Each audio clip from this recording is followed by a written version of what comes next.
ഭാഗസംവസതിമർഷിയാത്തൊരു മരാളവർഗമതിൽ വൃദ്ധമാം ഏകമങ്ങുഗമനാക്ഷമം സ്വജനമുക്തമംബുദസമാഗമേ സാഗമപ്തകുലേന പോയതിനെ വാഴ്ത്തിയ കൃപണജാതിയെ സ്വീകരിപ്പതിനു കാംക്ഷയാപദ ദുഷിച്ചിടുന്ന നിജജാതിയെ.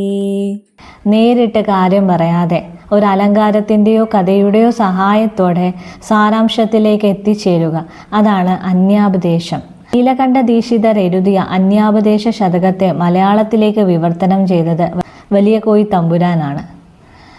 സമുദ്രത്തിലേക്കുള്ള യാത്രാമധ്യേ വൃദ്ധനായ അരയന്നത്തെ അരയന്നക്കൂട്ടം കൂട്ടുന്നില്ല. വിഷമിച്ച ആ അരയന്നം അവിടെ കണ്ട കൊക്കുകളോട് പറയുന്നുണ്ട്, നിങ്ങളുടെ കൂട്ടത്തിലാണ് ഒരാൾക്ക് ഇങ്ങനെ സംഭവിച്ചതെങ്കിൽ നിങ്ങളിങ്ങനെ ചെയ്യുമായിരുന്നില്ല എന്ന്, നിങ്ങളെ കൂട്ടുകൂട്ടാൻ യോഗ്യരാണ് എന്ന്.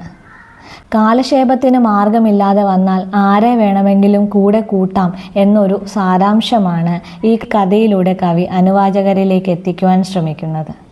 എല്ലാവർക്കും നന്മകൾ ഉണ്ടാവട്ടെ. സ്നേഹപൂർവ്വം, ഐശ്വര്യ.